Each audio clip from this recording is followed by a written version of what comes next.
北京这次是真把自己玩死了。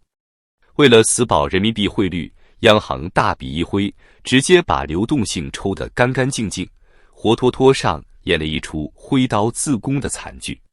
结果呢？金融系统血流成河，债券基金规模雪崩，7成基金回撤，45%的债基直接亏得裤衩都不剩。更别提那些被机构大额赎回的理财产品，投资者一看苗头不对，纷纷夺路而逃。这还没完，地方政府发债潮汹涌而来，银行被挤得喘不过气，货币市场利率飙到天上去。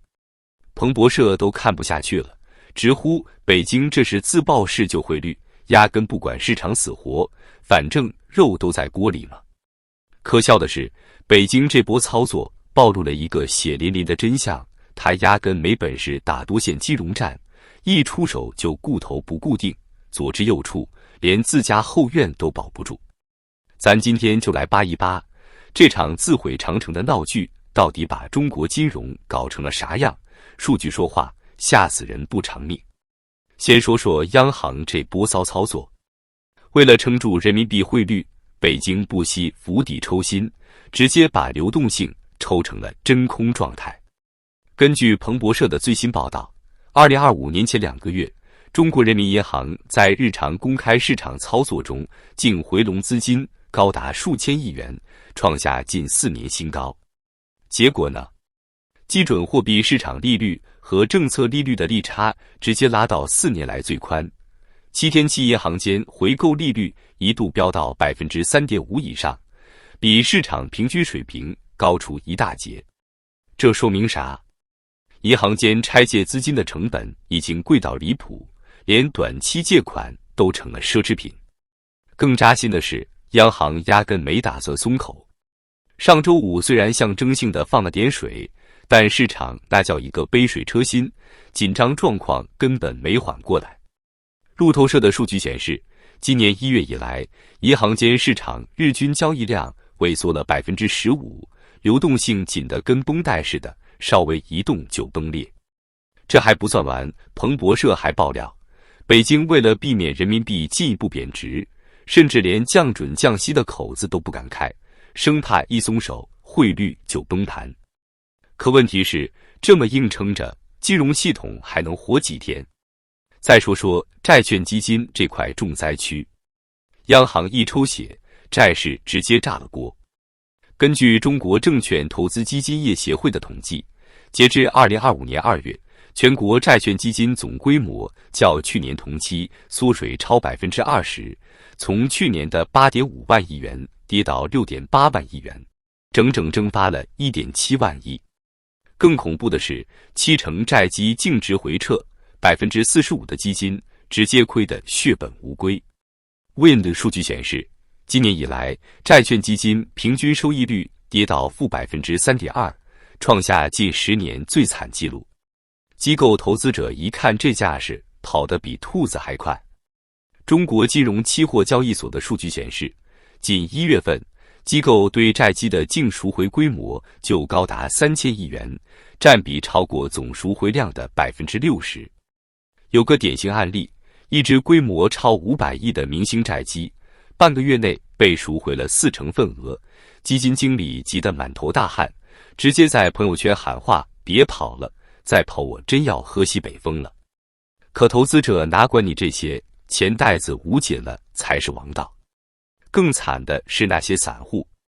拿某家银行的理财产品来说，宣传时号称稳健收益 5%， 结果呢？今年净值跌了 6%， 本金都保不住。小散户们哭天抢地，可银行客服只会冷冰冰甩一句：市场有风险，投资需谨慎。这话听着耳熟吧？可当初卖的时候咋不说清楚呢？如果说债基暴雷是小打小闹，那地方政府这波发债潮就是压死骆驼的最后一根稻草。彭博社爆料，2025年前2个月，地方政府计划狂发 1.69 万亿元债券，折合2330亿美元，创下历史同期最高纪录。这其中一半，8500亿元，是专门用来置换隐性债务的。你没看错，6万亿隐性债务的大窟窿，北京打算3年填平，今年就是第一波血战。这数字听着就吓人。根据财政部的数据，截至2024年底，地方政府显性债务余额已超40万亿元，再加上隐性债务，妥妥破50万亿大关。这次发债潮一来，银行直接被吸成了干尸。彭博社统计，超过60%的置换债券是20年期和30年期的超长期债，收益率锁定在3.8%至4.2%之间。地方政府倒是聪明，趁着利率还没暴涨，赶紧锁成本，可苦了银行啊！中国银行业协会的数据显示，1月份商业银行新增存款同比下滑12%，可同期债券认购量却激增了25%，这钱哪来的？还不是把存款挤出去硬凑的。更要命的是，这波发债还把货币市场搅成了浆糊。中国银行间市场同业拆借中心的数据显示，2月初7天期回购利率一度冲到4%，比央行政策利率高出整整1个百分点。这种短期利率反超长期利率的倒挂现象，过去10年都没见过几回，直接证明银行的流动性已经紧张到爆表。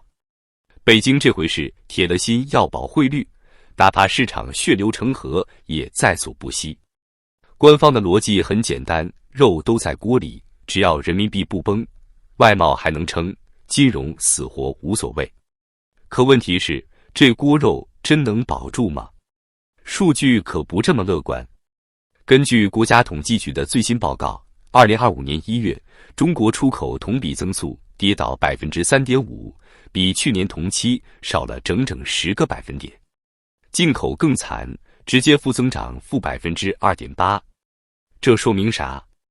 外贸这根救命稻草已经开始发抖了。而金融市场这边呢？根据中国金融40人论坛的估算，债基暴雷和流动性紧缩，直接影响了全国超500万金融从业者的饭碗。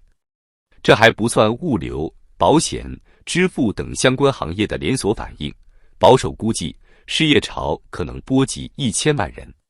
再看看中小企业。根据中国中小企业协会的调查，2024年全国中小微企业平均利润率仅剩4.2%，今年流动性一紧，银行贷款利率普遍上浮到6%至8%，直接把这些企业逼上了绝路。拿浙江某家小厂来说，年营收500万，利润20万，结果今年贷款利息一下多掏了10万，利润直接腰斩。老板哭诉，再这么下去，我只能关门跑路了。而像这样的小厂，全国至少有300万家，涉及就业人口超6000万。这要是崩了，后果谁敢想？彭博社的报道毫不留情，直指北京这波操作是自掘坟墓。文章写道，中国央行为了保汇率，不惜自爆金融系统，完全无视市场死活，这种短视策略注定要付出惨痛代价。这话听着刺耳，可数据摆在这儿，谁都反驳不了。比如，中国诚信国际信用评级公司的袁海霞就警告，地方政府3月前可能集中抛出更多置换债券，银行的流动性压力会雪上加霜。而财政部副部长廖民也在1月放话，2025年财政赤字率还要再涨。这意味着啥？发债规模还得加码，银行还得继续当血包。根据摩根士丹利的预测，今年全年地方债发行量可能突破10万亿元，银行资产负债表的窟窿会越捅越大。更讽刺的是，北京还想学美国玩财政刺激。去年底推出的1.4万亿美元债务置换计划，本来是想给经济打一针强心剂，结果呢，全让特朗普看笑话了。人家美国一纸关税令就让中国跨境电商贵了，北京这边还在自乱阵脚，金融系统都快被自己玩残了，还拿啥跟人家斗？说到底，北京这波挥刀自宫真是把自己逼进了死胡同。央行抽血保汇率，债基暴雷砸饭碗，地方发债吸干银行，外贸又风雨飘摇，这不就是四面楚歌吗？根据国际货币基金组织的最新预测，2025年中国 GDP 增速可能跌破4%，创下30年新低。而金融系统这块，野村证券的分析师直言，如果流动性危机持续发酵，不排除出现系统性风险的可能。更扎心的是，民间已经哀声一片。微博上有个热帖写道：“以前是996，现在是007，工资还缩水一半，这日子没法过了。”底下评论全是跑路加拿大攒钱润出去，这民心散的比金融崩的还快。最后套用一句老话：成也汇率，败也汇率。北京为了保住这点面子，把金融系统搞得血肉模糊，可到头来汇率保住了又怎样？市场没了，饭碗砸了，民心散了，这锅肉还能吃得下去吗？这场寒冬怕是要冻死一大片人啊！